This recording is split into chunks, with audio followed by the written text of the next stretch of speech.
संसदीय कार्य मंत्री कमलनाथ ने बीजेपी के आरोपों का जवाब देते हुए कहा है कि मैं नहीं समझता कि यह विशेषाधिकार का हनन है।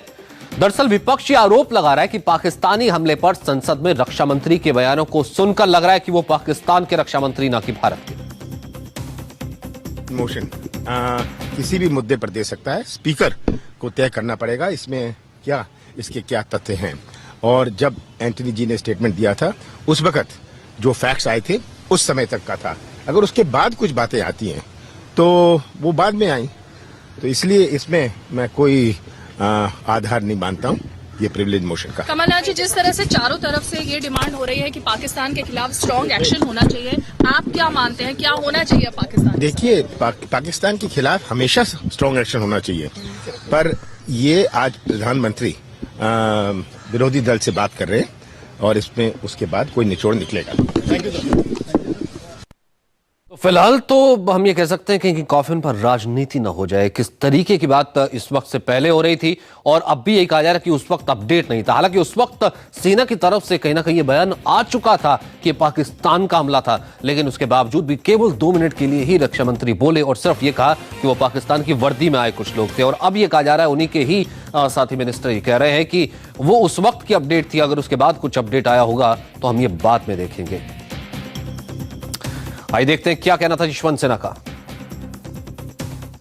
कांग्रेस पार्टी अभी स्पष्ट करे कि वो भारत के साथ है कि पाकिस्तान के साथ, भारत के साथ है कि पाकिस्तान के साथ। कि उन्होंने सदन को और देश को गुमराह किया है उस तरह का बयान देकर। उन्होंने जो आर्मी का बयान उसके पहले आया था उसको चेंज करवाया है, जो उससे भी बड़ा अपराध है। अपना बयान जस्टिफाई कराने के लिए उन्होंने जो आर्मी का बयान था, जो सच्चाई पर आधारित था, उसको चेंज कराया है। तो इसलिए ऐसा लगता है कि वो इस देश के नहीं पाकिस्तान के रक्षा मंत्री और उसकी भाषा में बात कर रहे हैं। पाकिस्तान ने जब जब गर्दन उठाई है तब तब भारतीय सेना ने उसे धूल चटाई है। देखिए भारत और पाकिस्तान का अब तक का युद्ध इतिहास क्या है। हमारी फौजों ने बार बार पाकिस्तान को हराया और ये कहानी शुरू हुई पाकिस्तान के जन्म से, यानी सन 1947 से। कश्मीर पर पाकिस्तान से आए कबालियों ने हमला कर दिया था। वो श्रीनगर के करीब पहुंच चुके थे, लेकिन जैसे ही कश्मीर का हिंदुस्तान में विलय हुआ, भारतीय सेना ने एक एक कर सभी को खदेड़ दिया। ये पाकिस्तान पर हिंदुस्तान की पहली जीत थी। इसके बाद 1965 की लड़ाई हुई। पाकिस्तान ने ऑपरेशन जिब्राल्टर शुरू किया, लेकिन भारतीय सेना ने फिर से मुंहतोड़ जवाब दिया। दूसरे विश्व युद्ध के बाद सबसे बड़ा टैंक युद्ध भारत पाकिस्तान ने लड़ा। पाकिस्तान के 471 टैंक या तो बर्बाद कर दिए गए या फिर सेना ने कब्जे में ले लिए। ऐसे ही 1971 की लड़ाई में भारतीय सेना ने पाकिस्तान को धूल चटा दी। 90,000 पाकिस्तानी सैनिकों ने हमारी फौज के सामने सरेंडर कर दिया। भारत पाकिस्तान के बीच हुए 1971 के लोंगोवाला के युद्ध को कौन भूल सकता है। ये वो लड़ाई थी जिसे भारतीय सैनिकों ने अपने हौसलों के दम पर जीता था। बार बार पाकिस्तान हिंदुस्तान के सरहदों की तरफ नापाक कदम बढ़ाता रहा और हर बार उसे मुंहतोड़ जवाब मिलता रहा। पाकिस्तान हिंदुस्तान से हर बार मुंह खाता है, फिर भी अपनी हरकतों से बाज नहीं आता। प्रेम शुक्ला लगातार हमारे साथ बने हुए हैं। प्रेम शुक्ला जी, जब इतिहास इतना भारत के साथ रहा है, हमारी फौज इतनी मजबूत है, फिर सियासतदान ऐसी सियासत क्यों करते हैं जो कि अब भी हो रही है, एक साथ क्यों नहीं आते? सियासतदान एक साथ आ जाएंगे जब राजनीति में, जब आप पाकिस्तान को मुस्लिम वोट बैंक से जोड़कर देखने लगते हैं, तब समस्या शुरू होती है। पाकिस्तान के मसले को हमको एक शत्रु के मसले के रूप में देखना चाहिए। भारत हिंदुस्तान का जो मुसलमान है वो पूरी तरह से देशभक्त है और हिंदुस्तान के साथ है, इस पर किसी को शंका नहीं होनी चाहिए। लेकिन बारंबार जो सत्तारूढ़ दल है वो पाकिस्तान पर हमले के मुद्दे को वो इस तरह से देखता है जैसे उसका वोट बैंक का कोई नुकसान हो जाएगा। पाकिस्तान पर रक्षा मंत्री ए.के. एंटनी के बयान को लेकर जबरदस्त हंगामा मचा हुआ है।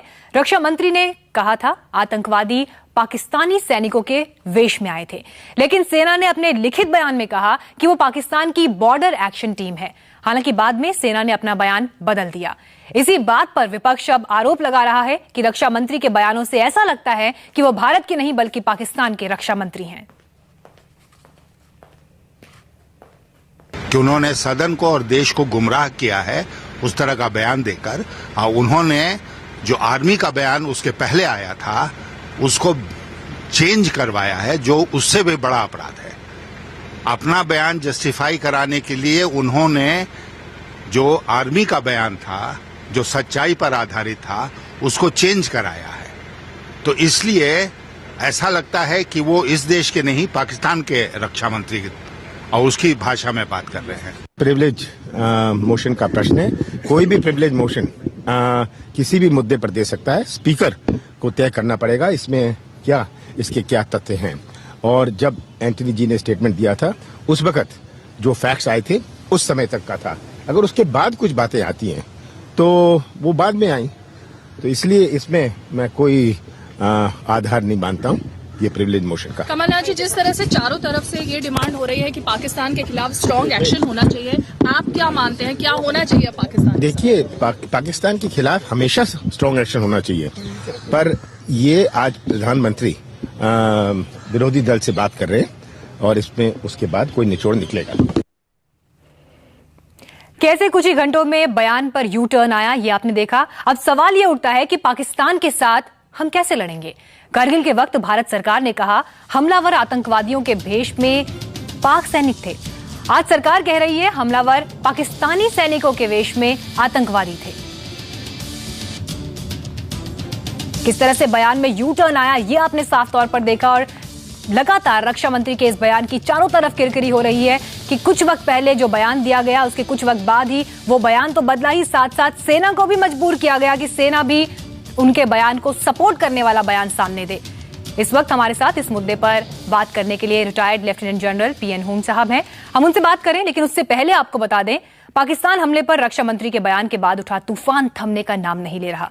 देश की जनता आक्रोश में है तो सियासत के गलियारों में ही बयान पर तीखी प्रतिक्रिया आ रही है। सवाल उठ रहा है कि आखिर ए.के. एंटनी भारत के रक्षा मंत्री हैं या फिर पाकिस्तान के? क्या रक्षा मंत्री पाकिस्तान को बचने का मौका दे रहे हैं?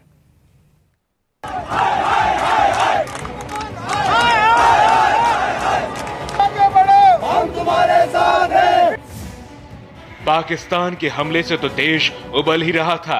ये इतनी कार्रवाई कार्रवाई है, इसकी जितनी निंदा की है कम है। सरकार से स्पष्ट रूप से मांग है कि वह पाकिस्तान के वकील के रूप में जो काम न करे।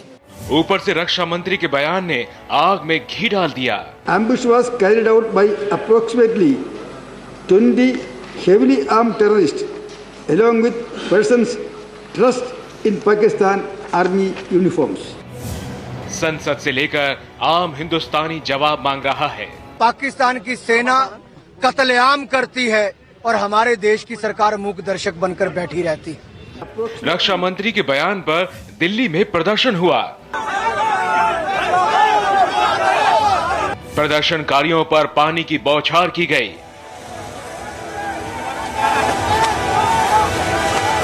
आवाज उठाने वालों को हिरासत में लिया गया। सरकार विरोधी पुतले जलाए गए।